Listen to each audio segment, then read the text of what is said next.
This was the best night of my life. Look at this, an awesome stage, fancy guests, and so many people here. Oh my gosh, I couldn't even count them all. But wait a minute, did you think I was at a concert? Wrong.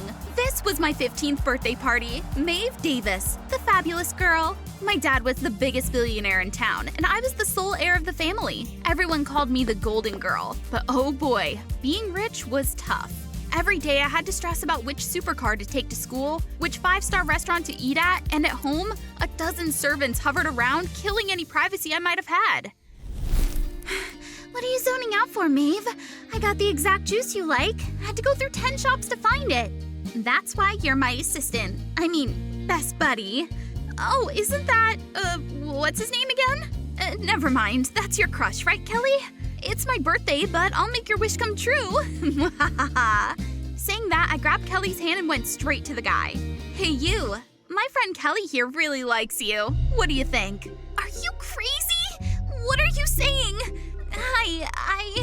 But I don't like her. Who likes a servant anyway? The one I like is you, princess. Was this guy nuts? Needless to say, Kelly stormed off immediately, and I ran after her to console her, but she shook me off hard.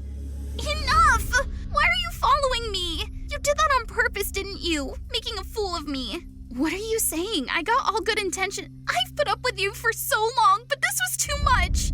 You knew how much I liked him and you still humiliated me. No, I didn't. Oh, really? Do you know why you only have me as your best friend? Because no one else can stand a brat like you. I've been hanging around and doing your errands just for your money. Then Kelly took all the makeup and designer bag I gave her and threw them right at my face. And now it's over. Enjoy being alone for the rest of your life. Goodbye. Who did she think she was? As if I cared. But I couldn't deny that my heart skipped a beat. I went home right after, only to be greeted by a furious dad.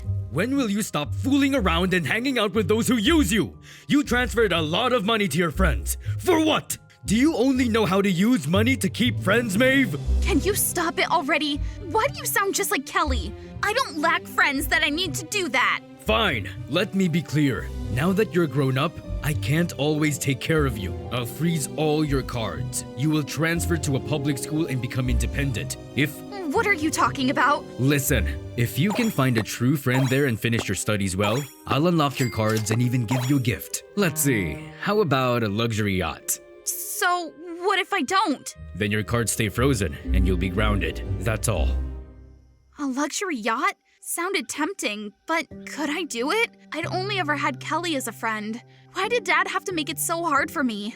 I decided to go for a walk to clear my head. However, while walking, I was startled by the sound of a revving engine. Hey girl, where are you going so late? Hop on, I'll give you a ride. Hey! Do you know who I am? You're my girl, of course. Come on, hop on. At that moment, a simply dressed guy walked up and shouted. Get lost, or I'll call the police. Hello? 911? Those guys mumbled something and then sped off. Phew. Lucky this guy showed up. He introduced himself as Caleb. Tell me more about yourself. I want to hear. I thought this was a good chance to see if I was really as bad as Kelly said so. I live nearby. My family are farmers. Very, very poor. Caleb suddenly looked at me with sad eyes. He said he also came from a poor background and had to work hard from a young age. I really envy those born with everything. But what can we do? We just have to try harder. We talked late into the night. Under the shimmering moonlight, he looked like a god.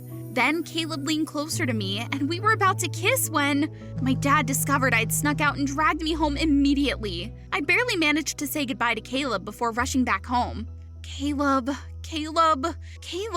He sure has feelings for me, right? If so, Dad's deal might not be impossible. I was going to prove Dad and that annoying Kelly wrong. But it seemed like I was the wrong one. As soon as I saw my new place, I just wanted to leave. The room was tiny and it smelled musty. And what was that huge lump on the bed? Hi, I'm Pamela. Hi, I'm Maeve. I like your glasses. Vintage. Haven't seen anyone wear such thick bottle-bottom glasses in ages. I had a bad feeling about this girl.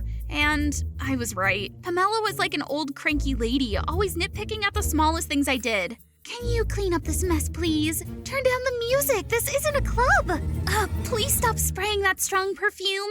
It gives me a headache. What the fudge? Do you know how much this costs? Can't afford it, so you're jealous, huh?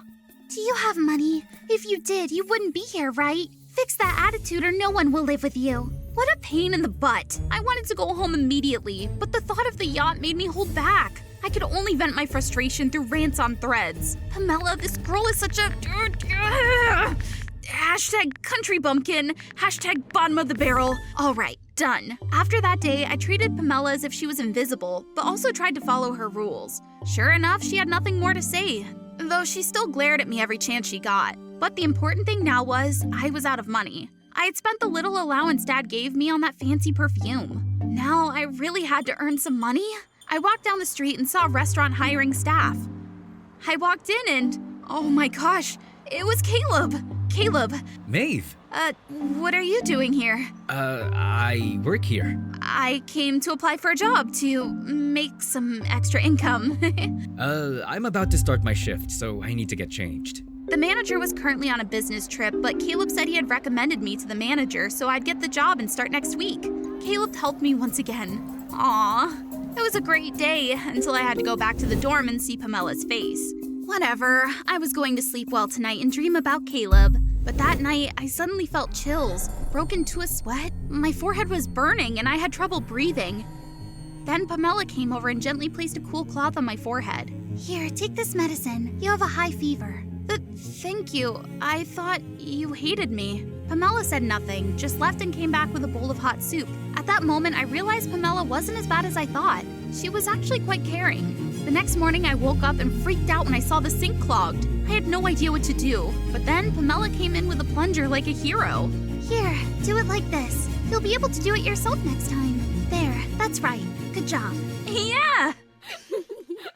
From then on, we became closer, and Pamela showed me experiences I'd never had before. Going to thrift shops, eating street food, and even together killing cockroaches, my ultimate enemy. Go! I also told Pamela about Caleb and the upcoming job, and she gave me lots of helpful advice to do well at work. But could I really apply them? In the first few days, I broke 10 plates. Fortunately, the manager was away on a business trip, or else I'd be working for free this month.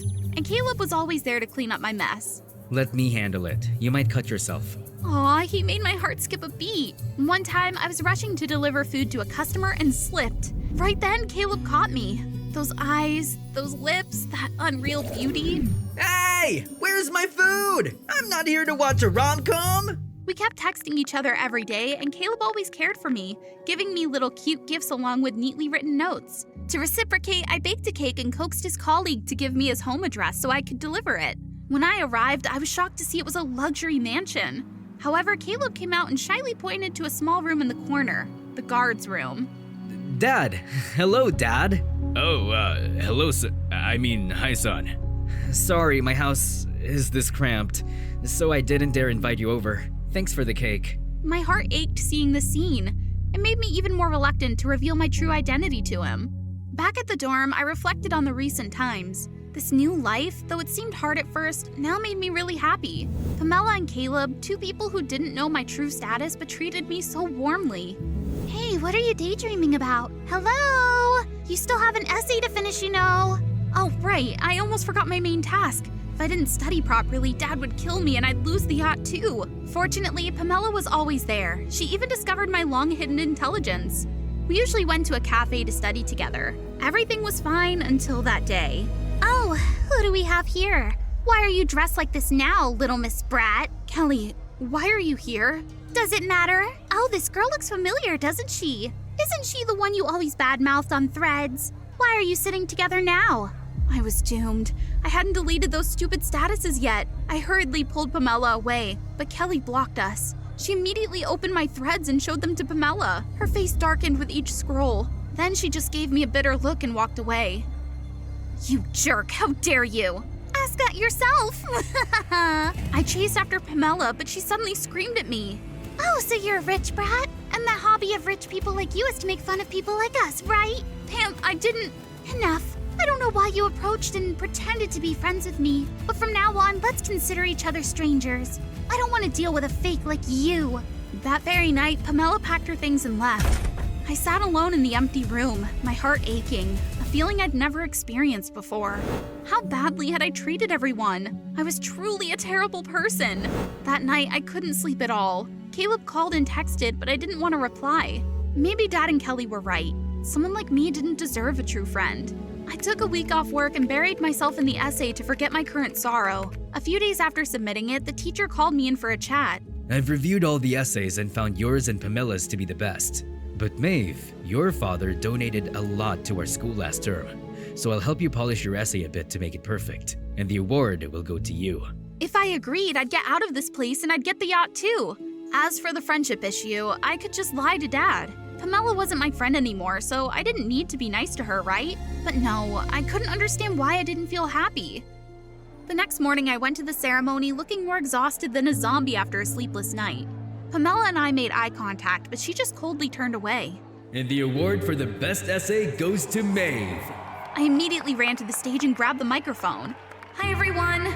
You might not know, but I'm Maeve, a brat who always thought she was better than everyone else. But I've changed thanks to my dear friend Pamela. And this essay was partly thanks to her help. It was altered at the last minute and it isn't my work. So I think no one deserves this award more than Pamela. I looked down at the audience and saw Dad looking at me in confusion. I left immediately, knowing I'd failed my dad's deal. My cards would stay frozen and I'd be grounded starting tomorrow. But I didn't feel sad or regretful about what I did. I sat down on the steps outside the hall and cried hard. Just then, a hand reached out offering me a tissue. You surprised me, kid. Then we hugged each other and cried loudly. I missed you. I missed you too. Pam, I'm going to tell Caleb the truth. I don't want to hide anything from anyone anymore. I ran to the restaurant, my heart racing, thinking about Caleb's reaction. Would he still want to be with me if he knew I had kept everything from him? Just then, I saw him, giving instructions to the staff. What was this? He was the restaurant manager? What's going on? Did you trick me? I'm sorry. I was afraid you'd feel insecure if I told you the truth about me. But my feelings for you are real. I always wanted to be close to you and take care of you naturally, so I did this. So the guard's room was… That is my mansion's guard's room. I'm sorry again. I didn't mean to deceive you. It's just that I like you so much. Well, let me show you what tit for tat means. Then I showed Caleb the newspaper with the picture of me and my billionaire dad. You're quite something, aren't you? That's why we're a perfect match, right? Then Caleb pulled me close and gave me the sweetest kiss I ever had. Where's that treasure hiding? Got busted once before. Can't let this loot slip away this time. Aha! At last, the treasure is mine. I am the ultimate thief in the world. Suddenly, the light turned on, and her biggest fear was realized. Not so fast! Evil never triumphs over justice. Superboy won't let you get away with this. Hand over that treasure. Grr, watch this. You lost again. Some super thief you are. Fine, whatever. She was just so tired. Iris, come to my office. What now? Hopefully, it was a pay raise for all that dedication. You just gave me a crazy idea, but maybe it's brilliant. Be a spy for my organization. What? Oh, my bad. What did you say? I want to train you to become a spy. Hey, she was Iris. Though a spy shouldn't reveal her real name, right? She had tons of spy stories to tell, so she reminded everyone to like and subscribe while watching. Her dad had been a top spy at the NSA, highly valued for his skills. To her, he had always been the coolest person in the world. Dad, teach me to be a spy like you. What do I need to prepare? A pure heart to get ready for bed, sweetheart. Focus on school first. She had always known it. Her dad didn't want her to follow in his footsteps, fearing the dangers that came with the job. Then, when she was just 11, her dad was lost on a mission. No more thrilling spy stories, no more scolding for staying up late playing online spy games, and no one left to protect her. From that moment on, she had to stand on her own 2 feet. Many times, she tried to get into spy training schools but failed the tests. It wasn't easy. Still, she kept working as a babysitter, waiting for the day she'd get her chance. And voila. Can you believe it? That day finally came. She was officially trained to become a spy. Harder, even harder! It wasn't as easy as she had thought. She had never done so much physical training in a single day. But physical strength wasn't the only requirement. A spy also needed intelligence, phenomenal memory, and razor-sharp senses. Unfortunately, none of those words described her. The password is 202311. 203... what? 202311. 20331... missing a number? I said 202311! Today's mission, install a bug. Hurry up. Just a few seconds and... done. She was getting better at this. Who is she kidding? Hello. I'd like to order one pasta and a Hawaiian pizza without pineapple, please. Jesus, my mom's Italian and she finds it offensive. Make it a large, by the way. Oh, those eggs from there aren't good at all. Just go to the supermarket with me. Are you coming home soon? This was terrible. She felt a storm brewing. I'm sorry. Where did you place the listening device? The landline phone on the first floor. That's it? Not the landline phone in the Target's office? Oh, yes, but I think I forgot to activate it. Oh, for God's sake! Oh, why were there so many steps for her to remember? She decided to try another mission that required more physical strength. Maybe she'd do better with that one. Remember, the target is a woman with black hair weighing... All right, I've subdued the target. Now she needed to gather information. But wait, something seemed off. Oh no. Can you actually do anything right? I sincerely apologize. I didn't expect that situation. Iris, this is your last chance. Mr. Stones, a notorious billionaire involved in multiple frauds and counterfeit deals. Your mission? Collect all possible evidence against him. Well, this sounds serious. His only daughter is Allie, 7 years old, with developmental delays. You know what to do. If you fail again, don't even think about coming back here. Yes, sir. You all heard it. Her last chance. This was so draining, but she couldn't give up. She had to make her dad proud. So, she got herself inside the billionaire's mansion pretending to be Allie's babysitter. It seemed like that was the only thing she was good at so far. Well, she had to look for her chance, right? Iris, do you know how to ballet dance? Tough stuff. You know how? I'll teach you. Pro babysitting tip for anyone who needs it. She just played along with whatever the kiddos wanted. 2 steps up high, 2 steps down low, twirl and bow. Easy, right? 2 steps up high, 2 steps down low, twirl and bow. Wow, can I ballet now? Little Ally repeats this ballet thing like 15 times a day. Jeez, she's turning into a swan here. She's got some developmental delays, so she doesn't have many friends. She only talks to me. Glad she has you now. She's a sweetheart. A bit tired of the ballet stuff, but hey, if it makes her happy, no biggie. Thanks, Iris. Oh, that's Daniel. Mr. Stone's assistant. He's insanely hot. Or is it just her not having the time to notice guys before? Turns out Daniel's pretty warm and kind too. She'd totally crush on him. If he wasn't in cahoots with the billionaire. All right, back to her main mission. Absolutely no entry to this room. Haha, tell her not to, and she's all the more going to. She snagged these keys from Daniel's coat. If there's something shady here, Daniel's gotta be involved. Only him and Mr. Stones can access this place. Weird. None of these keys work. Did she grab the wrong ones? Ugh, this could take forever. Huh? What was that? Wait a minute. Is it this way?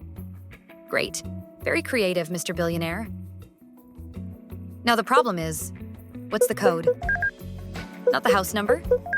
Mr. Stone's birthday? Nope. Oh no. Footsteps on the stairs. And then she realizes she left the keys outside the room. Dang it. Now what? Huh? Daniel spots the keys. Instead of telling Mr. Stones, he quickly picks them up. Shoot, did he just catch her? Crap, she lost focus. Back in Allie's room, feeling like she's burning up. Daniel saw her. Are they plotting something in there? Like, let's off Iris tonight. Dinner's ready. Great. This is probably her last meal. Huh? What's that? Daniel's wearing a wire? Here you go. What's this? Salad? All green. They should have offed her with something more appealing. Iris, you know the best way to enjoy a salad? I like eating each ingredient one by one. Carrots, potatoes, sausages, and tomatoes. Then the rest. Try it. Never heard of that before. Hold up. Something was off. Her bowl didn't have any potatoes or sausages. Carrots, potatoes, sausages, tomatoes. 1, 0, 0, 1. 1001. That was it. Daniel was giving her the code. He was helping her. But why didn't he just write it down or something? That was overly complicated, even for Daniel. At first glance, it looked like a regular office. Where could the evidence of the crime be hidden? Whoa, why were they showing up at midnight? I wonder if those jerks have sniffed out anything about our shipment yet. We need to update the figures. You can do it in the morning, sir. It's late now. You should rest. What's this? Why is my water glass moved? Who's been in here? It was me, sir. When did you come in without me knowing? What were you doing? I received information about a leak in our shipment, so I took the initiative to check.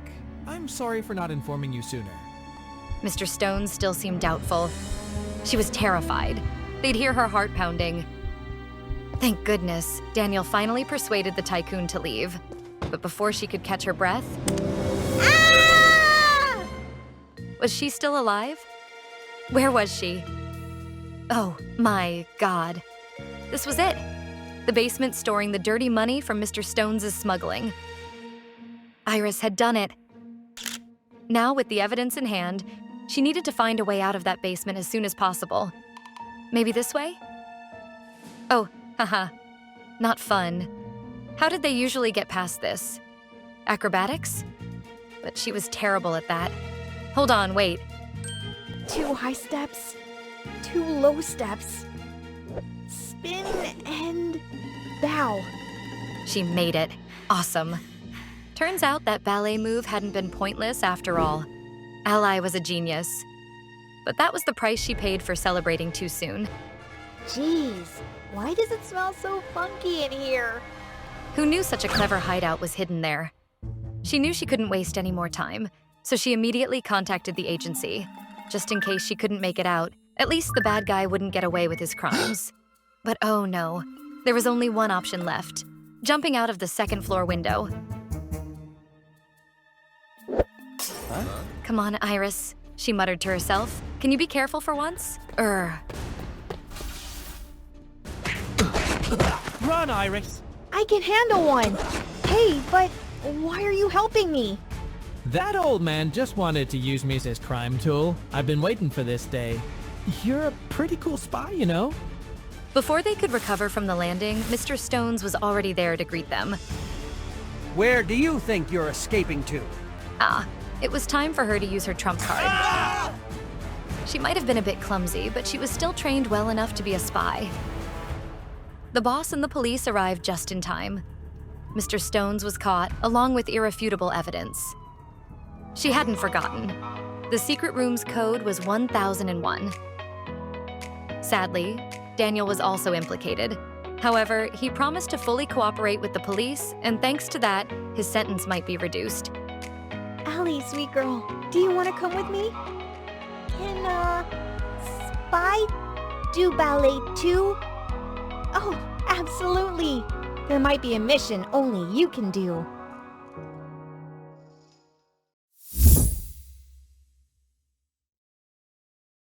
That day, Miss Nari and I spent time together at the shopping mall trying to get along to put my dad at ease. Holy Christ, I couldn't even explain how horrible it was. The outfit she chose for me looked even more disastrous than the one Black China wore at this year's Grammys. Suddenly, I saw a familiar person inside the record store. It was Denzel Huang. Miss Nari, I gotta catch up with my friend. Go enjoy yourself. Hey, wait! Thank God, finally got rid of her. I breathed a sigh of relief and excitedly walked over to Denzel. "What's up, pretty boy?" Ah! Like a thief who just got caught red-handed, Denzel was so frightened that he dropped his entire record on the ground. They were Lil Nas X's and Sam Smith's latest albums. Huh? There was also a rainbow flag keychain. "You like these?" No, I was just curious. I gotta go now." Denzel was in such a hurry that he accidentally smashed his face against the window. After struggling to get up, he started running away from me as if I was a disease. Yo, it's me, Aisha, again. More than a month has passed since I moved to Korea with my dad and my stepmom. Things were difficult, but my two friends helped me settle in nicely. Yuri was both serious and funny, but Denzel was a bit weird, especially after our encounter the other day. Is he gay? I wondered. Nah. Denzel had always been a girl magnet. Not only that, he was the MVP of his baseball team. If anything, he reeked of testosterone. Guess I was just thinking too much. A few days later, I went to the baseball field to look for Denzel. Watching his manliness on full display, my previous stats were immediately cleared. His straight stat must be about 99 out of 100. I waved to him and Denzel grinned cheerfully. "Are you dating my son?" "What? But who is your son?" "Denzel Huang." While I was still bewildered, Denzel came to my rescue. "Leave her alone, Dad!" "Come on, it's about time for my MVP to have a girlfriend." Turns out Denzel's dad was the coach of the school baseball team. No wonder Denzel practiced so hard. It seemed like Mr. Huang was very proud of his son as well. At that moment, the school's loudspeaker suddenly called. "Denzel Huang, Aisha Green, please arrive at the office. You have delivery." "We'll go now. See ya, Dad." Before I could speak up, Denzel pulled me away. It seemed that he was very shy about his dad's over-friendliness. Not long after that, we were both at the office. Miss Nari sent me a homemade lunch set. She was always worried that I couldn't eat Korean food at school. Geez, I'm a teenager and she treated me like a kid. How embarrassing! I turned to Denzel and saw him carefully unwrapping his gift box. Inside, it was a super cute teddy bear with a card that said, "To my love." Ooh la la! Your dad worries over nothing. You've already landed a cutie. Oh, come on! Give it back to me! While the two of us struggled for the bear, I accidentally pushed its button. A pre-recorded voice suddenly spoke up. "Denzel Huang, we've been talking for 3 months now. You said you wanted to be my boyfriend, but you refused to meet me. How about we go on a real date next week?" Oh my god! It was a guy's voice! I looked at Denzel in surprise and he was speechless. After slightly regaining his composure, he pushed me and ran away in panic. Wait for me! While trying to chase after Denzel, I accidentally tripped myself. Damn it! Why was I so clumsy in such a critical moment? I was about to tell Yuri everything, but then I realized I should have cleared things up with Denzel first. So the next morning, I brought the teddy bear he left behind to the baseball field. As soon as he saw me, Denzel covered my mouth and pulled me to a nearby corner. Ew! You almost killed me with your sweaty hand! Sorry, but don't tell my secret to anyone, okay? Don't worry, I'm your trusted bestie. Then I gave him the bear. We both looked at each other and smiled. Denzel started opening up and told me everything. Turns out my bestie is gay, as I first assumed. He had a long-distance boyfriend named Minho. However, due to the presence of his dad's expectations and the fear of being discriminated against, Denzel didn't dare to come out nor meet his boyfriend in real life. You know how tough it is for someone in my position. Hey, what are you two doing here? Oops, it's Denzel's dad. Our hearts felt like they were going to leap out of our chests as he came closer. Come on, you two are hiding a secret? We are dating! Both Denzel and his dad were bewildered when I said that. I couldn't believe myself either, but that was the first thing that came to my mind. Haha, I knew it! But this is school ground, kids. Hurry back to class. Phew! Everything turned out so weird, but at least his dad believed my lie.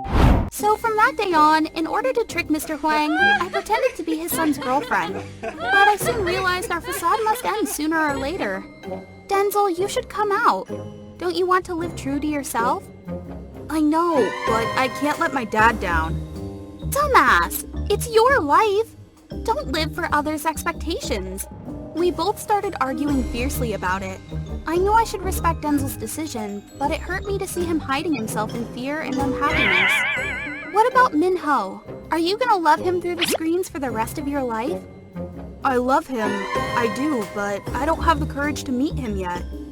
If my friend wasn't brave enough, then I'd give him that necessary boost. This is for your own good, Denzel. At the weekend, he would have a match at the stadium in the west of the city. I decided to invite Min-ho there so they could meet. So that afternoon, when Denzel was pruning trees with his dad in the garden, I sneaked into his room to steal Min-ho's contact from his phone. As soon as I got out of the room, Mr. Huang saw me. What are you doing in Denzel's room? I'm helping him with his laundry. Even his briefs? Oh, Aisha, I know my son is awesome, but you're too infatuated with him. How humiliating! But at least I achieved my goal. That morning, Min-ho arrived as scheduled. I secretly told them to go to the back of the stadium while I hid in a nearby corner to watch. Since it was quite far away, I couldn't hear what they were talking about. Oh shoot! Why are they looking so tense? Suddenly, Denzel ran away from there. I quickly approached Min-ho in panic. We just broke up. Min-ho sadly turned away despite me trying to stop him. When the baseball game started, Denzel was playing so bad that it hurt to watch. He repeatedly missed the ball and was soon replaced. What the hell was that? I rushed to Denzel as he was leaving the field. As soon as he saw me, he was beyond furious. You're the absolute worst. I'm gay and it's my own freaking business. Don't stick your nose in it. But I just want to do what's best for you. You know nothing. This is not America. Why don't you go back there? Are you gay, Denzel? His dad suddenly spoke up out of the blue. Why did he always show up at the worst possible moment? He then immediately pulled his son away. After that, I came home depressed and thought about what just happened. What did I do wrong? I was only trying to help my best friend. Aisha, do you want to help me make dinner? Nah, I'll pass. Come on, it's better than mopping there. Faced with my stepmother's nagging, I had to help her. Suddenly, I noticed something strange. Miss Nari, why have you cooked so many Western dishes recently? Because you often skip meals, honey. I know it's hard to change your habits and your way of life in general. I'd be happy if you enjoy Korean dishes, but I know it's better to let you take your time to adapt to the new changes at your own pace. Oh geez, she sounded like a real mom just now. But what Miss Nari said reminded me of Denzel. I aggressively went ahead and did whatever I thought was right, but forgot to consider his feelings. Denzel needed time. I was stupid for not realizing it. I needed to fix that mistake. A few days later, I heard that Denzel had asked to transfer schools after his last match was over. So that day, I looked for his dad to explain everything. Since that day, my son has not spoken to me. The biggest reason he didn't come out was because he was afraid of disappointing you, Mr. Huang. It's all my fault for forcing him to do it. Please don't hate him. Why would you think so? I love my son no matter who he decides to be. Then you need to talk to him. The match had just begun. When it was Denzel's turn to play, I stood in the stands shouting enthusiastically. Denzel! You can do it! We love you! Then I immediately took off my jacket and revealed the rainbow shirt inside. I'm proud of you, son! Denzel looked at us in embarrassment, then burst into tears of happiness right on the field. Seeing that, the whole audience cheered and erupted into applause. After that day, Denzel lived a more open and happy life. He also forgave me, and we became close again. Although I didn't want to admit it, it was thanks to my stepmom that I got my stuff figured out. I happily bought a small gift to thank her. However, when I was about to step in the house, I suddenly overheard the conversation between my dad and Miss Nari.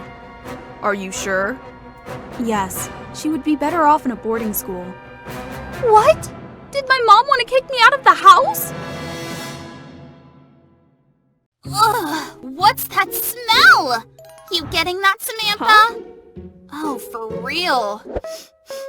You forget to shower or something? After my comment, the whole canteen burst into laughter. Samantha, that's too much! Oh snap, look who's clapping back. What about it? You straight up dumped that nasty bucket of water on me. Chill, girl. Don't make that face. You ain't an angel either. As everyone around continued to mock Kayla, she suddenly stood up, her fists clenched. No one will want to be your friend anymore, Kayla said, and bolted.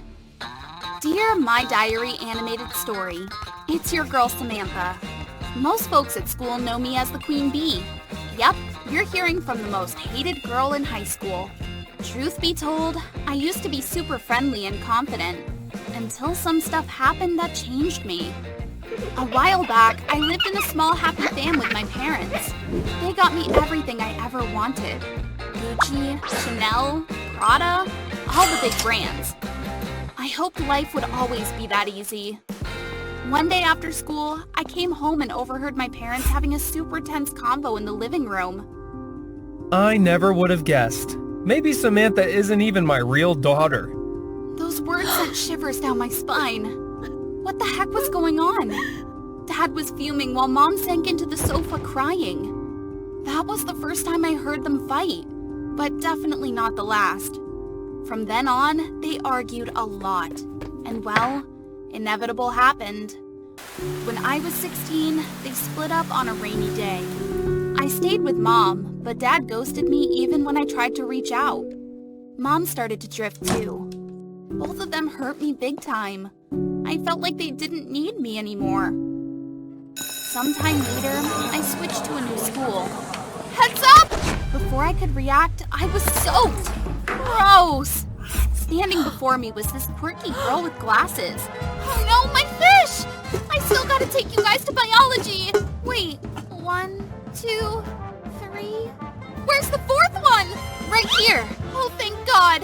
What the? Her sudden shout startled me. What's with this girl? Then she hastily tried to help me up. I took her hand. What's all the fuss here? Break it up, peeps. As she said that, the crowd parted. But the quirky girl let go of my hand and I fell again. The crowd lost it laughing. She just grabbed her bucket of fish and dashed. Weirdo. Check it out. Another girl swooped in and picked up my purse. Rude. Then another girl extended her hand. She looked posh, elegant, well-mannered, and smelled divine. With just one sentence, she could make everyone scatter. I'm Ruby. And I'm Olivia. And you are? Samantha, the new girl. Your bag is dope. It's legit, right? Duh, Olivia. Obviously it's not a knockoff. Dumbo. Right. Friends? Oh, cool. Catch you at the canteen tomorrow at lunch. Dress to impress. I nodded, smiling at them. Those girls were super polite. Nothing like that awkward girl earlier. Being with them would definitely help me feel less lonely. True to their word, I wore a pink dress to the canteen the next day. Change your top, Olivia. Samantha's Chanel outfit is outshining your random pink dress. I saw Olivia run off quickly. Why do we have to wear different colors? Because it makes us stand out. Trust me, everyone will notice you way more. Then Olivia hurried back, wearing a green crop top. Your top's clearly shorter than mine. Don't try too hard, Olivia. Yet Olivia responded with a bright smile. That's just how she is. I'm used to it. You'll get there too. Let's roll, girls. Wait till you see. True to Ruby's words, loads of peeps started noticing me. For the first time, I felt like the center of attention. Whoa, who's this beauty? New member? You're shining, girl. Thanks. Did you just say thank you? I died laughing. We have a lot of work to do with you. So innocent. Humpy, we don't say thank you. We say period. After that, I got super tight with Ruby and Olivia. We'd hit up the mall every weekend, and I'd even let them borrow my designer bags and dresses. So, I want to know about this Kayla girl. That weird chick? Why? Ugh, I can't with her pity me eyes. Trust me, she's no good. She totally might have spilled that fish water on you on purpose. So Kayla's bad news. Better steer clear. But like, why bring her up? You want to be BFFs with her or something? No, hell no. Good, she's not our vibe. One day after shopping, I bumped into Kayla. Oh look, it's Kayla, your new bestie, right? No, of course not. For a sec, I thought, you better prove it then. I glanced around and saw a garbage truck approaching. I went over to a trash can and shouted to get Kayla's attention. OMG! Poor little kitty! Kayla hurried over. What happened? Save it! I think it's abandoned! So sad! Let me see. Right there! Deepak!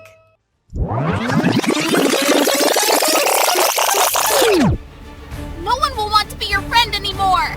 Kayla said, and bolted. Like anyone wants to be friends with her anyway. Hanging with Olivia and Ruby, my party game got stronger. My BF's hosting a party tonight. Ready to turn up? Let's rock the world, girl! Yay! Party time! At the party, Ruby and her BF came over. But shocker, he seemed to be flirting with me in front of her. He let go of her hand and pulled me close. Hey, little miss. You taken? Quickly, I pushed him away, seeing Ruby fuming. What the heck, jerk? Gosh, maybe he's drunk? I'm out of here. After that, I felt the vibe change with Ruby. One day at the canteen, they whispered to each other and immediately went silent as I approached. It seemed that Ruby and Olivia started isolating me. The school year wrapped up and prom was near. I put on a fab dress and checked myself out. My gosh, looking fire, Samantha! At prom, I met the squad. Ruby was still with that dude, even though he's trash. Attention! Our king tonight is Blake Phillips! That's my man! So we know the queen, right? Yay, Ruby! You two look adorable! Our queen is... I'm so ready! Samantha Gailey! Please come forward. I was shook when my name was called. Ruby and Olivia were just as stunned. What the actual hell? How did this happen? Did you rig this? Before I could react, I was on stage. Blake pulled me close and kissed me. Someone shouted, "King and Queen, perfect match!" Damn, Samantha. You waited up and left no crumbs. Holy cow! I didn't ask for this! Ruby stormed the stage and yanked my crown. How dare you steal my guy! You're such a snake! I regret letting you in our group. Hold up, I'm prettier for sure. Got better brands, no debate. Even my hair's blonder and curlier than yours. Excuse me, I'm the curly queen here. Dreamlines! Everything just went haywire. People had lost it. I've had enough of your crap, Ruby. I struggled hard to get out of there. My rep was totally trashed. Super embarrassing. Samantha, wait up! I turned around to see Kayla racing toward me. Damn, why now? You here to make fun of me or what? I know No, wipe your face. You don't hate me? Then we chatted for a good while. What? You were part of their clique? Uh-huh. But after seeing their true colors, I pieced out. Became enemy number 1 from then on. Seeing me all quiet, Kayla sighed. She said she didn't want another person falling victim to the Queen Bee gang. Sorry about bumping into you that day. I meant to help, but Ruby's squad showed up and I... Got it. I'm so over their drama. Their mismatched outfits look like freaking traffic lights. Both Kayla and I burst out laughing. Think we could be friends? Hell yeah! After that night, Kayla and I got real close. As for Ruby and Olivia, they were totally on the outs. Queens? My foot! Total mean girls. So fake. I'm not fake. Just Olivia's bag is. Shut it, Ruby. They faced the music all right. And I realized how I lost myself in the drama. But luckily, I found a real friend in Kayla. Someone who forgave and made me see my mistakes. Everyone deserves a dope friend like Kayla, right?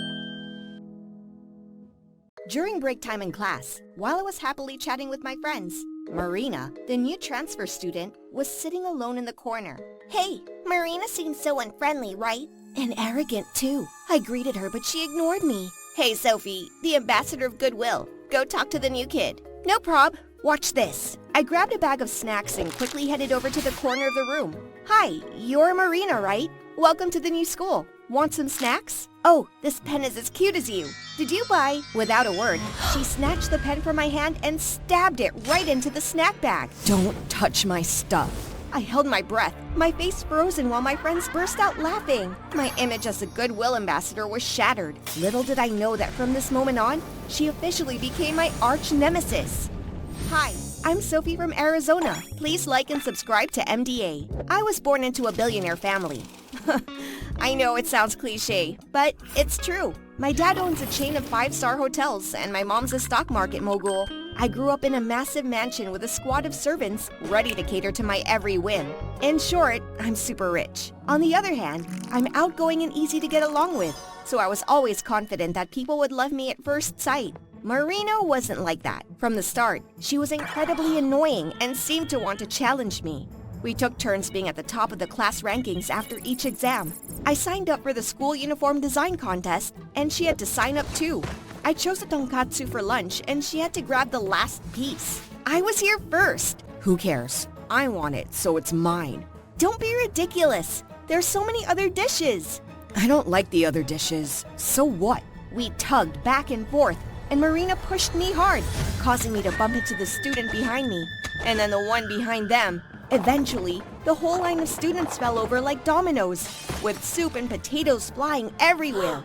A complete mess. We couldn't avoid a warning from the principal. Things escalated when I started dating. I met my boyfriend Dalton at an art club meeting, which Marina desperately tried to join. Dalton was super popular for his handsome looks and gentlemanly manners. Every girl in the world would be crazy about a guy like him, and Dalton was crazy about me. Our love grew stronger and we became an item at school. One evening, I went to Dalton's house to prepare a surprise birthday party for him. But the one who got surprised was me. There, Marina was snuggled up in the arms of my boyfriend. Without a word, I grabbed her hair and pulled her into an intense catfight. Dalton also got a few bruises trying to separate us. Marina, what's your problem? Why do you always have to stick your nose into my life? To warn you to open your eyes and see who he really is. You're such a blind fool. It's none of your business. Well, technically, you're the one who stuck your nose into my life first. That was the last time I spoke to either of them. I broke up with Dalton, and Marina suddenly transferred schools a few days later without any explanation. And from then on, I never heard from her again. No more enemies, no more drama, no more rivalry. I had to admit, life got a bit boring, but gradually, the story about Marina faded away. I graduated from college and became a fashion designer, running my own brand. One day when I came home, I was shocked to see that the person arranging my shoes was Marina? Yes, miss. Her creepy smile gave me a bad feeling. My parents later introduced Marina as the new maid in our house. After years of being out of each other's lives, I didn't expect to reunite with my enemy in this situation. Of course, I didn't want to live under the same roof as her. Once I spread glitter and soap all over the house, making her clean up for 5 straight days. Another time, I replaced the chestnuts on the plate with bugs before Marina could serve them, causing her to get scolded. And I can't forget the time I made her change my foot bath water 18 times until the temperature and herbal scent were perfect. It was so satisfying. But Marina didn't take it lying down. She poured cooking oil into my shoes, dumped a bunch of ants into my makeup bag, and even intentionally added extra salt to make my soup as salty as the sea. Hey, Marina, let's be straight. What's your deal? What do you mean, miss? I don't understand. Don't give me that fake, innocent look. I haven't forgotten what happened between us. You must be here with some ulterior motive. I'm here to work and earn money. That's my motive. Satisfied? And don't bother me, or I won't hesitate to bother you back. Darn it! I wanted to kick her out of my house right then and there. Unlike me, my parents adored Marina, especially after learning she was my old classmate. To them, what happened between us back then was just childish squabbles. The worst part was when my parents asked me to help Marina get involved in the design for my fashion brand. No way! Why should I help her? Come on, Sophie.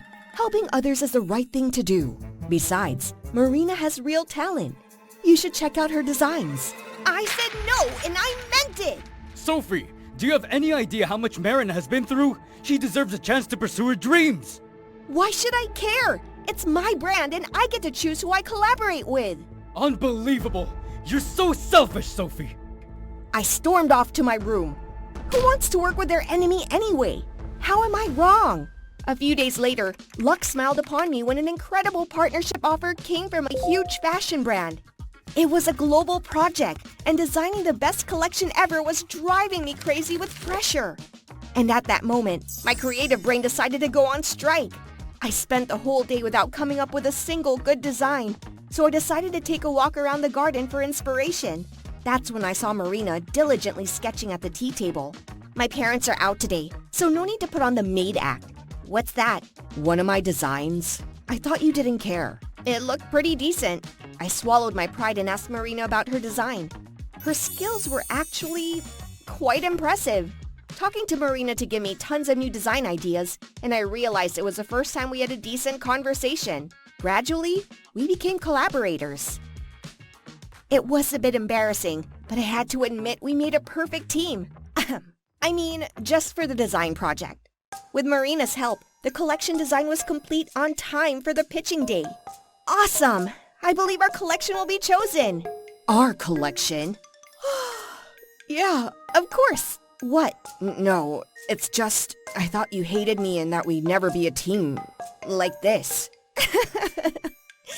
Yeah, if I didn't hate you, I wouldn't know who to hate. But I'm fair. You deserve the credit. Marina smiled at me for the first time. It seemed our relationship had turned a new page. On the pitching day for the fashion project, I lent Marina one of my fancy outfits. Because, of course, I couldn't introduce a collaborator dressed like a maid.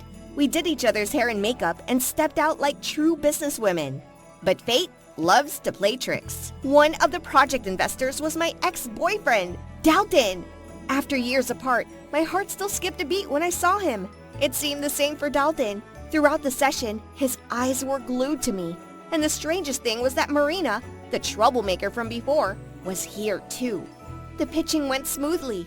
The big brand director and investors loved our new collection. Dalton then approached me and gave me a few polite compliments. It wouldn't have been notable if he hadn't then asked me out to dinner. Sorry, I don't... Don't say no just yet, Sophie. I couldn't hide my feelings when I saw you again, and I know you felt the same. After all these years, don't we deserve another chance? Dalton's eyes and smile still made me weak. I had never experienced such an intense internal struggle. Right then, Marina came up with a cup of coffee and splashed it in Dalton's face. Or give her another chance to get away from a jerk like you forever? How about that? What the? Wait a second. Marina? What are you doing here? I quickly dragged Marina away before she could unload more on Dalton. What's your problem, Marina? Don't go out with that jerk, Sophie. He's not as good as he looks. And who are you to tell me what to do or not to do? Sophie, Know your place, Marina. Don't think just because of this we're suddenly friends and you can do whatever you want. I left Marina standing there and walked away with Dalton. I thought after our collaboration went so well, Marina would stop trying to mess with me with what I had. But nope, she was still the same. I was hesitant, but in the end, I agreed to go out to dinner with Dalton. After that, our dates became more frequent, and it was clear he wanted to get back together. One night, Dalton and I had a meeting with a potential partner. Before leaving the house, Marina didn't forget to warn me. Be careful with everything he does, Sophie. I'm serious. I pretended not to care about Marina's words, but inside, I couldn't help but feel uneasy. Dalton told me to bring the USB with our new collection designs and promised that his partner would promote the collection globally. But when I arrived at the restaurant, it was just Dalton sitting there, with a table set up like it was Valentine's Day. More importantly, I overheard a suspicious phone call. Don't worry, babe. This design is top-notch. Once I get it, we'll find a way to kick her off the project. Marina was right. Dalton was a jerk. I tried to keep my emotions in check and walked over to him. Dalton made an excuse that the partner had car trouble and would be late. The whole thing smelled like lies. Fine, I'd play along with his little act. Dalton ordered some strong wine and fancy dishes and started reminiscing about our high school romance. Gross! I knew my limit, so I only drank the first glass. For the rest, I used a technique to secretly pour it under the table, letting it soak into my skirt so Dalton wouldn't notice, and also pretended to be drunk. After a few glasses, I was horrified to see Dalton putting something in my drink before placing it in front of me. It was getting bad. I discreetly pulled out my phone to call for help. Marina was the only person I could think of. When Marina picked up the phone, I placed it on the chair and deliberately said the restaurant address loudly in a drunken tone to avoid suspicion. Dalton was eyeing the USB with the designs on the seat next to me. Dream on! I pretended to pass out on the chair, covering the bag with the designs, and kicked my legs at him. Dalton started losing his patience. Just as he was getting close to me, "Take this, jerk!" A shoe flew and hit Dalton right in the face. Marina had arrived. I immediately snapped out of my act and kicked him where it hurts, making Dalton collapse. The show was over. Marina then revealed the truth about what happened back in high school. She had discovered that Dalton was dating multiple girls at the same time and decided to use herself as an example to open my eyes. Afterward, Dalton got vengeful and used his family's influence to force Marina out of school. He even threatened her family if she didn't keep quiet. That's why Marina had to work as a maid to support herself, and I had no idea.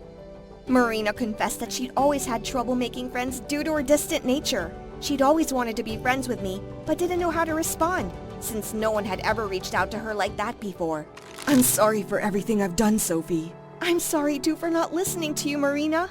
It's okay. Anyway, congrats on getting rid of that jerk. Thanks to you, Marina. Really, I mean it. I wasn't here to save you. I just wanted to protect the designs. By the way, did you freak out so much that you peed your skirt? What? No, let me explain. You see, sometimes giving your enemies a chance isn't such a bad idea. Who knows? At the end of the road, we might find a beautiful friendship waiting for us. That night, it was pouring rain. I snuck out from Grandma's house to call Dad. Hurry up, Dad! Get me out of this hellhole! The phone kept ringing, and I prayed that if Dad picked up, I wouldn't have to suffer in this miserable place anymore. Please, I'm begging you! Suddenly, a tall guy rushed into the phone booth where I was standing, scaring me half to death. Who are you? Shh, quiet. From afar, I saw a group of burly men in black chasing after him. Right then, he unexpectedly kissed me, leaving me frozen. The phone finally connected, but I couldn't push him away to answer. Hello? Hello? Find that kid, quick! You're so rude! My dad hung up, and the guy didn't even care about the slap I gave him. He just ran off without an apology. Well, I was trying to stay calm to tell you all about my super dramatic story. Hi, I'm Ari, the richest and most famous heiress in Australia. Everyone feared me. I didn't look like that a moment ago, did I? Don't worry, I'm not a liar. I was forced to live in this awful place, and that rude guy ruined my chance to get back home. My dad was a famous politician in the US. Living alone for so long and getting $1 million allowance each month meant I had everything I wanted. Luxury mansions, designer clothes, lavish parties with celebrities. Saying I was born with a titanium spoon in my mouth wouldn't be wrong. But one day, during a cool sunset, while I was sunbathing, a door slam shattered my peace. Sweetie! Oh Lord, it was my grandma. My scary grandma. Haven't you heard? You're coming to live with me. What the fudge? I wasn't going to that boring, stinky place. I had a disaster of a time when I visited her at age 10. I saw a horse poop right in the middle of her house. I swore I'd never go back there. I'll never live in that stinky country place. I slammed the door on Grandma.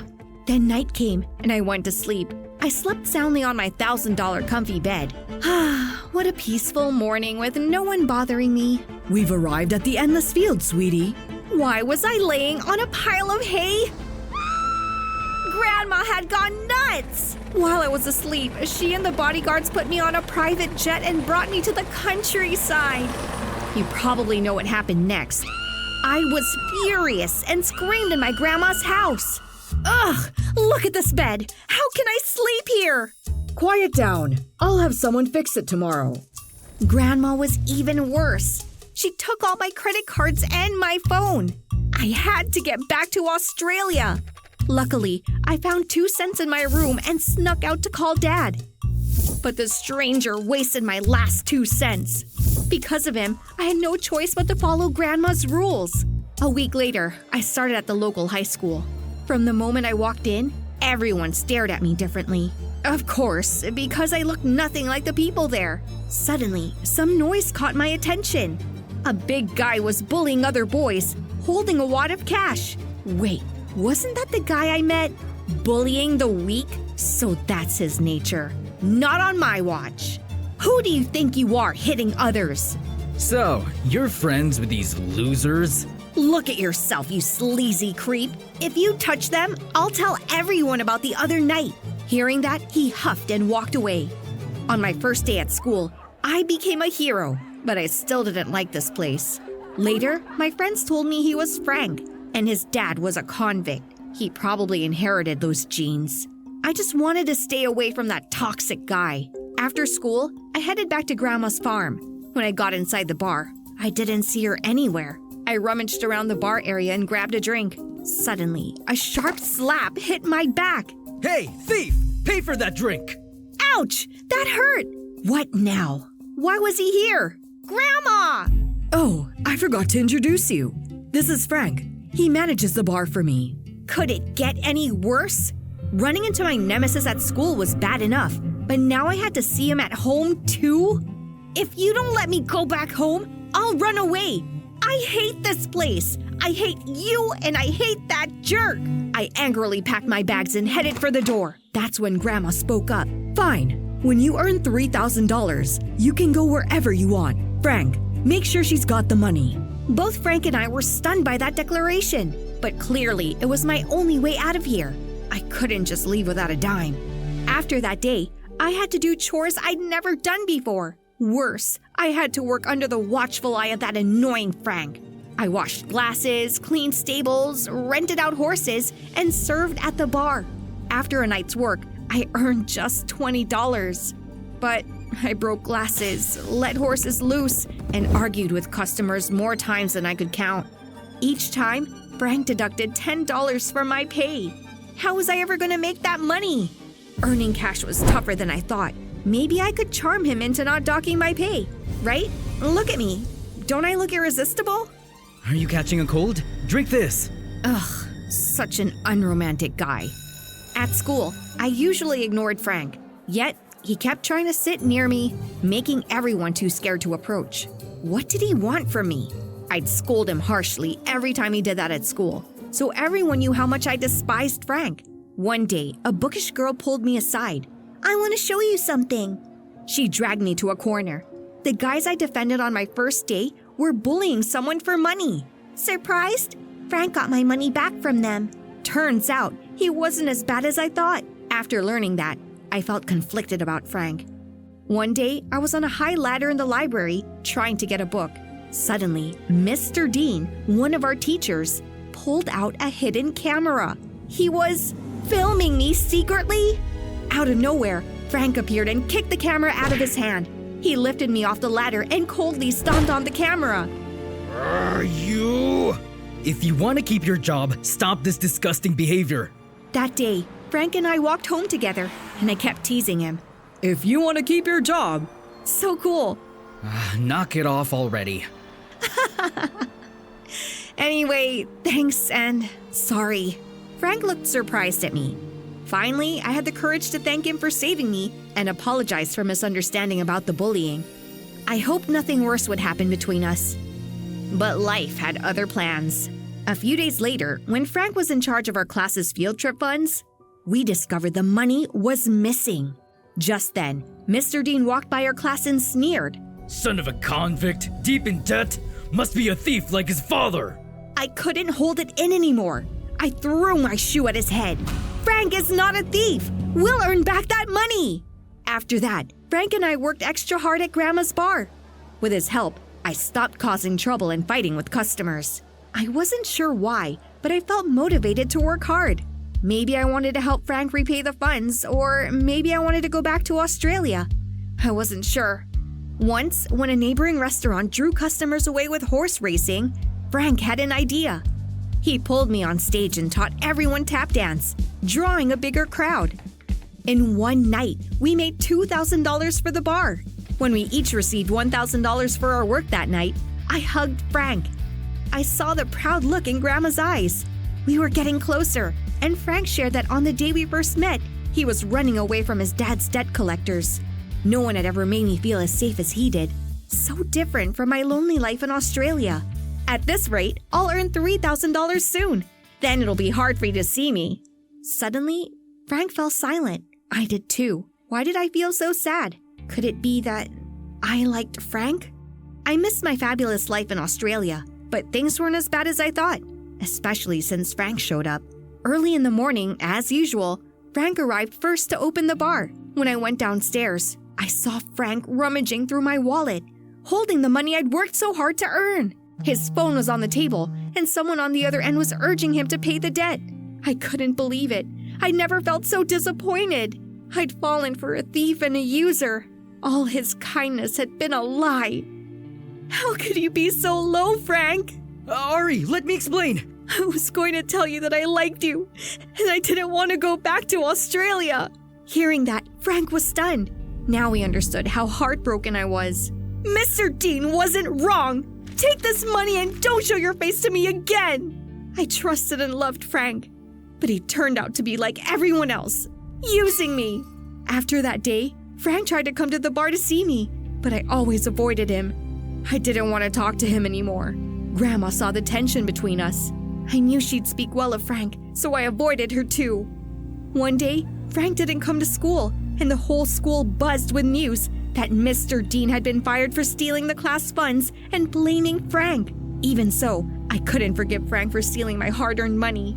But soon after, I regretted it when I got home to Grandma. I have something to tell you. Actually, I'm the one who told Frank to take that money.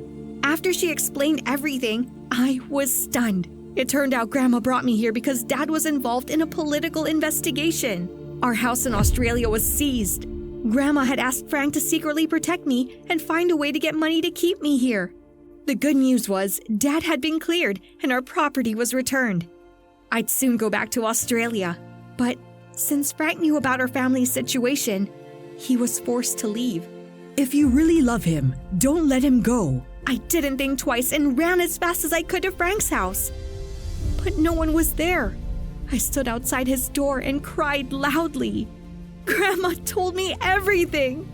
Don't go. I'll mess up. I'll stumble and break things without you. How can I live better without you? Suddenly, a hand tapped my shoulder, making me jump. I was just packing. Don't you feel embarrassed crying outside my house like this? I kept sobbing while Frank kept teasing me. It was super embarrassing. Frank gently wiped my tears and said, Grandma only told you part of it. I took the money because I was afraid I wouldn't see you again. But this is the last time we'll meet here. Despite my tears, Frank just laughed. Because I just got a new job as a bodyguard for some rich heiress in Australia. Got it? So stop crying. Grandma made it sound like I was really going to lose him. In the end, Grandma tricked me. Frank didn't hesitate to pull me close. And you know what happened next, right? The target's in my sights. My finger hovered over the trigger, every nerve in my body on high alert. Today's target was Mr. Hawthorne, a senior director attending the city's zoo inauguration. Just one more second and it would all be over. As I was about to pull the trigger, my earpiece buzzed. Mission aborted. Fall back. What the fudge? I lowered my rifle before quickly disassembling it with the precision I'd honed over years. But the frustration of the mission being canceled still simmered beneath my skin. This wasn't how things usually went down. I bolted out of the building, leaping onto my sleek black beast. I revved the engine hard, feeling its roar beneath me as I quickly merged into the bustling traffic on the avenue. I'm Zinnia, the top assassin of the Shadow Academy, and nothing ticked me off more than being told to wait. I made it back in record time. The Academy was hidden deep in the mountains, a fortress where the world's deadliest assassins were trained. This wasn't a place for the faint-hearted. But then again, I wasn't your average person. Everyone turned to look as I walked down the hallway. I was the only girl who made it this far. Known as the best sharpshooter in the Academy, unmatched by anyone. I headed straight to the shooting range. I needed to blow off steam, the adrenaline from the unfinished mission still buzzing through my veins. Outside the glass window, the boys were gawking at me like they'd turn to stone if I so much as winked at them. Gunshots echoed through the range, every bullet hitting dead center, bullseye after bullseye. Impressive as always, Z. Thanks, big boss. Mr. Blackwood was one of the few senior instructors I actually respected here, and he was also the one who assigned me missions. Before I could say anything, he read my mind. Come to my office. We need to talk. Walking into the room I knew so well, down to every gun mounted on the wall, Mr. Blackwood looked at me with a thoughtful expression. Your mission has been changed. He slid a file across the table toward me. It was still about the CEO, Mr. Hawthorne, but this time the details were different. Instead of eliminating him, I had to track him and gather evidence that would put him in jail for trafficking illegal ivory, rhino horns, and other endangered species. This isn't my job. I'm an assassin, not a cop or a detective. I know, but you're the only one I trust with this important mission. That almost convinced me. Besides, if you complete this mission, you'll get a month off, fully paid, no strings attached. A month off? Holy guacamole! The idea was super tempting. I hadn't had a break in years. The thought of actually having time to myself, doing whatever I wanted, was almost too good to pass up.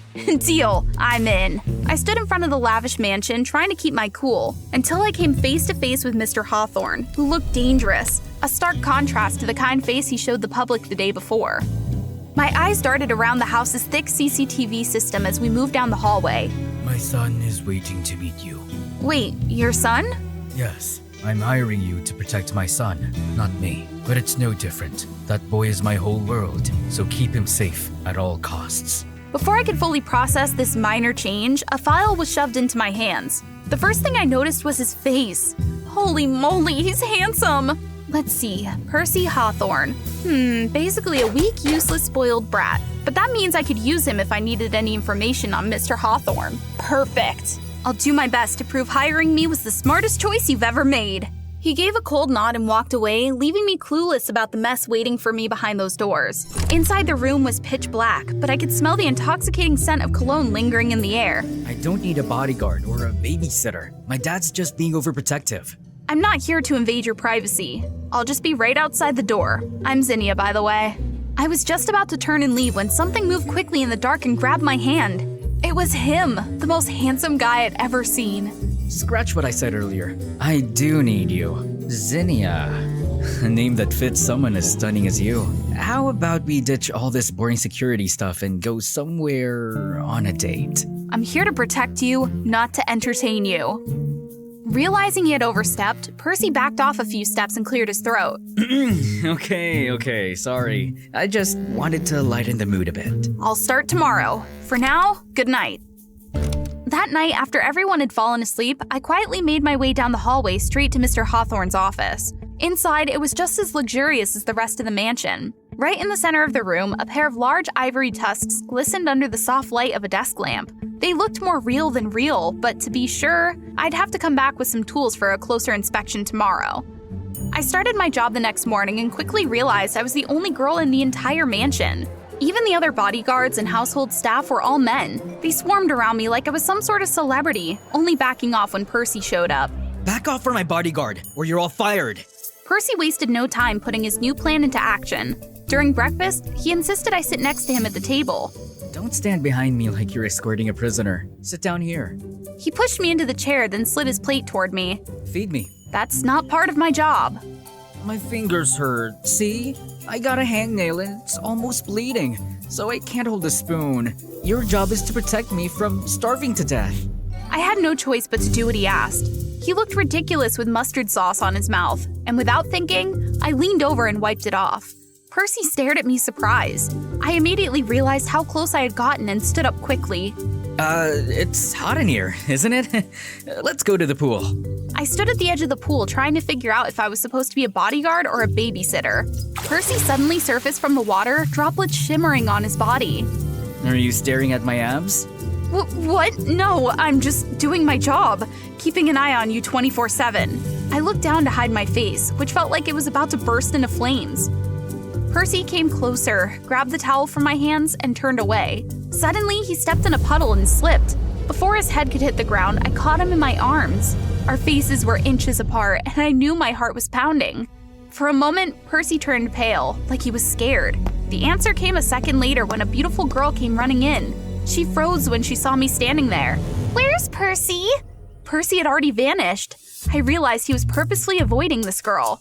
He's not here. She narrowed her eyes at me, clearly not buying it. After a moment, she spoke in a sickly sweet tone. Caddy, Percy's future wife.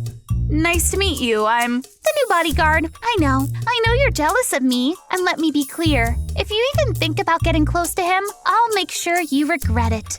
Is that so? I'm just here to do my job. Protect him from harm. From people like you. Caddy's face twisted, but she just stomped her foot angrily before storming off. You can come out now. Percy leisurely stepped out from behind one of the columns by the pool, a pained smile on his face. Caddy's a bit intense. She barged in here like she owned the place and even threatened me. Are you jealous? For a moment, I realized Percy and Caddy were perfect for each other. They were both nuts. I really don't like Caddy, and she's definitely not my future wife. She's just the daughter of one of my dad's business partners, a park ranger. That keyword caught my attention. Why would a big shot director have business dealings with a park ranger? I tried to pry more information from Percy. A few years ago, I used to go with my dad to her house near the forest. While my dad and her dad talked business, we played together. Maybe she misunderstood and got clingy. His story pushed me to continue my work that night. I pulled out a magnifying glass, a small flashlight, and a few specialized tools. I turned on the UV light and scanned the ivory tusks. When the light passed over them, my breath caught. The telltale crosshatch pattern known as Schrieger lines appeared under the glow. These tusks were real. This was all the confirmation I needed about Mr. Hawthorne's illegal activities. The next morning, Percy barged into my room with an overly excited expression. He must have come up with another one of his ideas. Your profile says you're really good with guns. That's awesome. Teach me. He was such a handful. Why did he have to look so darn cute when he was excited? Jeez, Z, get a grip!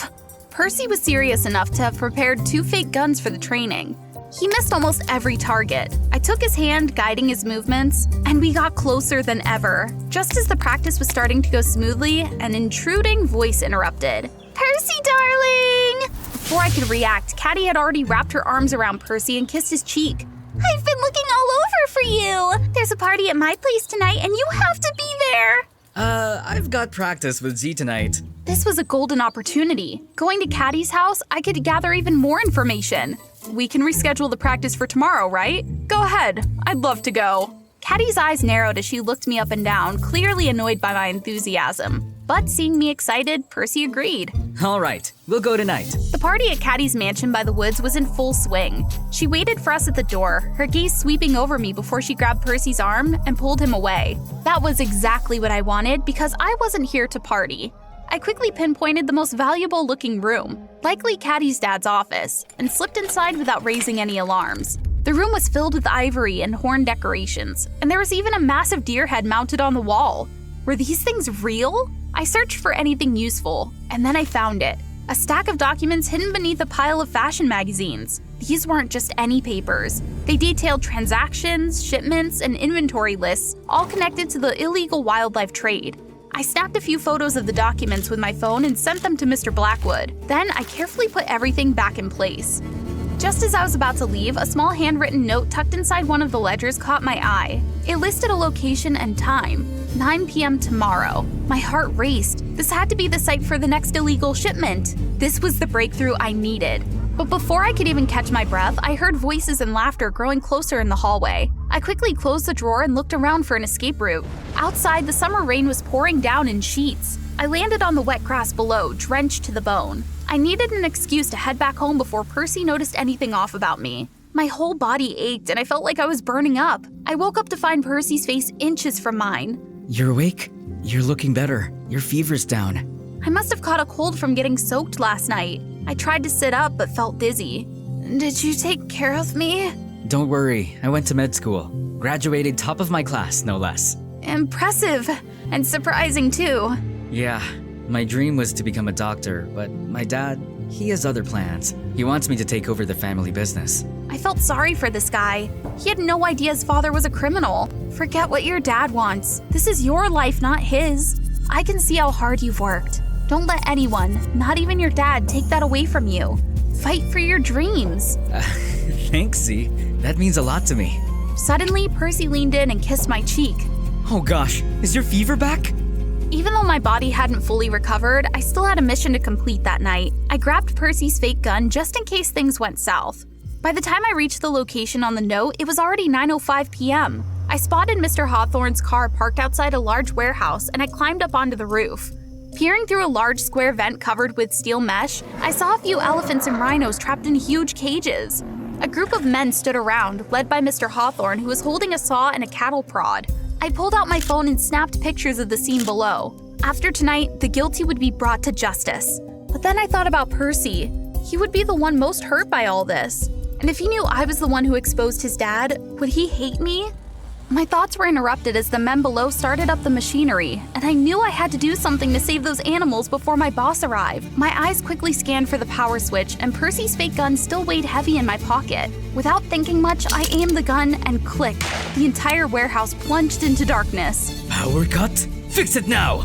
Suddenly, an uncontrollable itch crept up my nose. I sneezed, loud and clear, and my heart sank. Up there, on the roof! Stupid cold! A wave of dizziness hit me hard as I tried to find a way out, my body betraying me at the worst possible moment. I slid down from the roof and still managed to take out a few goons. Mr. Blackwood would be here soon. I just hoped I could hold out, but they kept coming armed, and I knew I had to make a run for it. My bike was parked a short distance away, but I ran straight into someone before I could reach it. Percy, what are you doing here? I followed you. You're sick. Where were you going? Percy, stay away from her! She's a spy! What are you talking about, Dad? Zinnia is my girlfriend. Percy stepped forward, using his body to shield me. He called me his girlfriend. Mr. Hawthorne's face suddenly went pale as I turned to see Blackwood arriving with the police force. Percy was in total shock, but I didn't have time to explain anything before a crushing headache made me pass out. When I woke up, Mr. Blackwood told me Percy was gone. I hadn't seen him since, and he hadn't tried to contact me either. The last words he said, Zinnia's my girlfriend, kept echoing in my mind. 3 years had passed, and I had left the academy to join the police force. It was the best decision I'd ever made. I no longer wanted to be a weapon. I wanted to be justice, to protect those who couldn't protect themselves. One afternoon during my shift, I helped an elderly woman to the hospital, and I was shocked when I saw the doctor who walked in. Percy, I can't believe I'm seeing you again. How have you been? Amazing. I took your advice and pursued my dreams. And look at you. You became a cop. Yeah, Percy, I'm so sorry about your dad. Shh. Justice always needs to be served, and you did the right thing. He looked so much more mature in his white coat, and I couldn't deny that my heart still skipped a beat seeing him again. Not good. It looks like you have a fever again. You idiot, it's not a fever. It wasn't a fever that time either. We looked into each other's eyes and smiled. It felt so good to see him again. Under the blazing golden sunset, 2 kids were sitting on the grass, twisting grass stems into rings. Here, Sam. This one's for you. And this one's for you. We exchanged our little grass rings, holding them like they were the most valuable treasure in the world. So we're married now, right? When we grow up, I'll throw us a big wedding. Just then, I felt something tickling my arm. I glanced down and saw a tiny spider crawling up my sleeve. I screamed and jumped back. Don't worry. I'll save you from this terrifying spider. Steve scooped me up and spun me around until we both fell into the grass, giggling. Count 1, 2, 3, and I'll always be there. But then, he was gone. One day, his house was empty, with a for sale sign in the yard. We didn't even get to say goodbye. We were only 5 at the time. What a bunch of kids. Hey there, I'm Sam, now 17, and totally not the weakling I used to be. I've leveled up into a spy, following in my dad's footsteps. Though I still freak out about spiders. One day, I got assigned a new mission in Sydney, Australia. My dad thought I'd be perfect for the job since I could blend in as a student. The mission was to infiltrate a prestigious school connected to some illegal gold smuggling ring. But I said no. Australia's packed with spiders and snakes too. Nope, nope, nope. Think it over. He slid a photo towards me, a candid shot of some students from that school. My heart dropped when I saw a familiar face. Steve. Is that him? We've confirmed it. What's troubling is, Steve might be involved with the smuggling ring, or maybe not. This mission will teach you a lot. Don't let your feelings get in the way of work. This sounds like a tough one. But it's good for you. My dad was strict, but he always tried to support me as much as possible, so I accepted the mission. Plus, I was curious about seeing Steve again. Australia greeted me with a refreshing sea breeze and bustling streets. Tomorrow, I'd be starting school undercover as an exchange student. I rented a typical Aussie house, but things got messy the next morning when I woke up. I slipped my foot into a slipper, only to feel something scaly moving inside. I yanked my foot out, my heart pounding. A snake! Then I felt something cold and slippery crawl up my arm. Another one!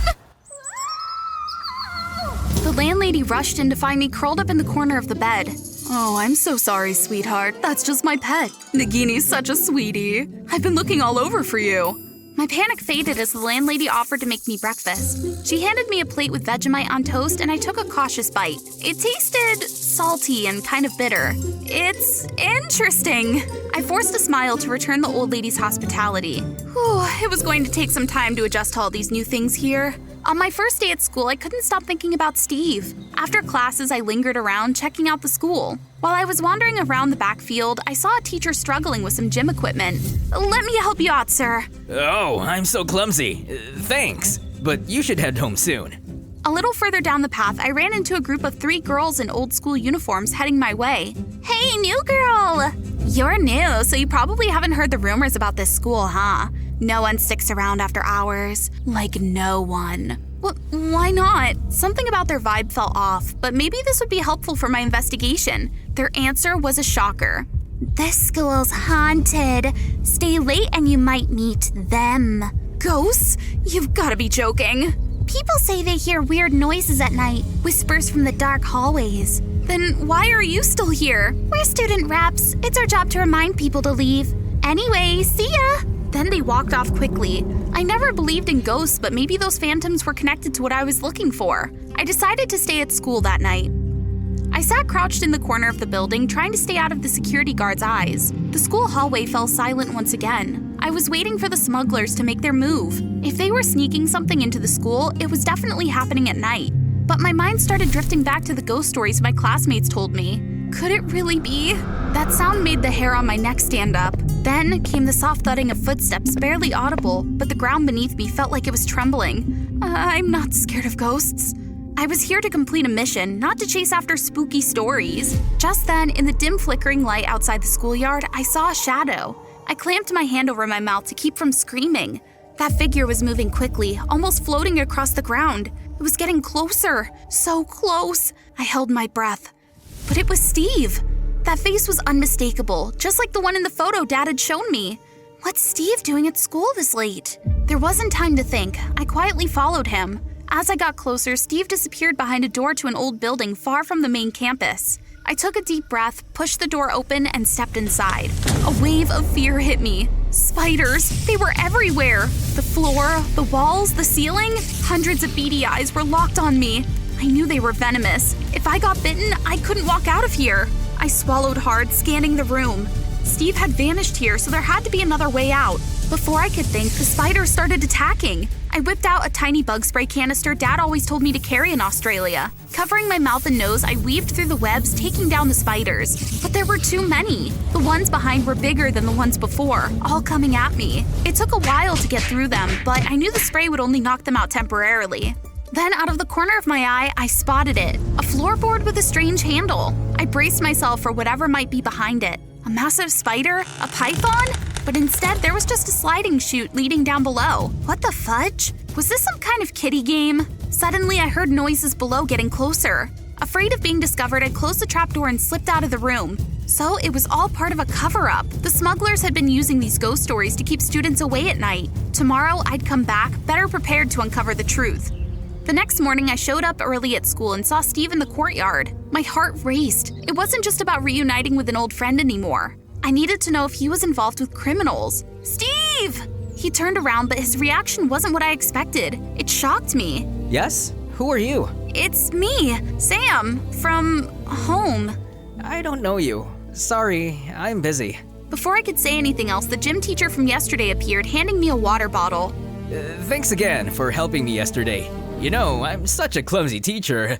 Yeah, no problem. I watched Steve walk away. What was going on with his memory? That night, I was determined to figure out what was happening beneath the school. And if Steve was involved, I'd bring everything to light. I had to get back to that secret room. This time, the room full of venomous spiders didn't scare me like before. I quickly found the trapdoor beneath the floor. Taking a deep breath, I got ready to slide down, but then a hand grabbed my arm. Don't! Steve gripped me, his eyes cold and distant, like he'd been brainwashed. Sam, don't. For a moment, I froze, completely confused. Steve, do you remember me? Of course I remember you. I never forgot you. My mind was spinning, trying to piece everything together. Then why this morning? It's complicated. I don't want you mixed up in this mess. My dad, he was once part of them, and now he owes them money. Lots of it. That's how I got dragged into all this. I didn't have a choice. I didn't know. They're using the school, Sam. I've been helping them smuggle gold in and out of here, and in return, they keep my dad safe. You're helping them commit crimes. I could still remember the innocent face Steve had as a kid, but now all I saw was worry and guilt. I can help you. I'm a special agent now. What? Oh, right. Just like your dad. That's why my family moved away back then, when we found out your dad was an agent. Oh, so that's what happened. But Steve, let me help you. For us. The gold's already been moved, but they're planning another shipment soon. When it comes, I'll let you know. In the days that followed, Steve and I started spending more time together. One afternoon, he invited me to the zoo. I was amazed watching kangaroos hop around freely. I even got to hold a koala with its soft, fluffy fur. Later, we found a quiet spot near the emu enclosure, and Steve pulled out a boomerang. Ever tried one of these? It's super fun. I shook my head, eager to try it out. We had a blast. The next day, Steve secretly texted me about the gold shipment coming in that night, warning me to be careful. We slid down the chute and Steve signaled for me to hide behind the large wooden crates. I pulled out my phone, carefully snapping photos of the deal, evidence that would send them all to jail. Just as I was about to send the pictures to Dad, a heavy hand clamped down on my shoulder. I'd slipped up again, but this time, luck wasn't on my side. I've been keeping an eye on you, you little rat. He grabbed me by my collar and shoved me to the ground right in front of Steve, snarling like a wild animal. How did this brat find her way down here? She almost ratted us out to the cops. Your dad's still in my hands, you idiot. Steve stepped forward, looking at me with cold, unrecognizable eyes. My heart sank as he picked up my phone and smashed it. Steve! I'll deal with her once we're done here. No way. Steve didn't choose justice. That hurt more than 1,000 knives stabbing into my heart. They tied me up and continued moving the new shipments down the slide. I watched helplessly as the crates of gold were stacked up. But just as they were preparing the final load, chaos erupted outside. Police sirens blared through the halls above, and the criminals started scrambling to escape. My bonds loosened. Get them before they run. That's when I realized the phone Steve had smashed wasn't mine. It was his. He'd swapped them when the others weren't paying attention. The photos I'd taken of the smuggling operation had already been sent. We quickly cornered the goons, waiting for the cops to swoop in and arrest them. I thought it was all over, but then a cold hand grabbed me from behind. Let me go, or the girl gets it! The police all stepped back. My dad was there, his face tense but unmoving. Steve was circling around in the corner of my eye, slowly creeping up behind. Count 1, 2, 3, and you'll be here. The grip on my throat loosened and the gym teacher was tackled by Steve from behind. He writhed on the ground as the cops stormed in and cuffed him. Steve still had to face the consequences for what he'd done, though there might be leniency. Before they took him away, my dad allowed us a moment to talk. Thank you for saving me. I should be the one thanking you. You've always been brave, and today, you gave me strength I didn't know I had. We hugged tightly, something more than friendship, but not quite love. Oh, by the way. Steve pulled out a small brass ring, carefully threaded onto a necklace he wore. After all this time? Always. Steve, it's time to go. Oh, right. That afternoon, I saw you standing in the back field for a long time. What was going on? I was talking to 3 girls in uniforms who warned me about the haunted school, but I guess it was all just made up, right? Uniforms? That's weird. This school stopped wearing uniforms about 10 years ago. And when I saw you that day, you were standing there, alone. My dad led Steve away, leaving me standing there stunned. So, who were the girls I met in the back field?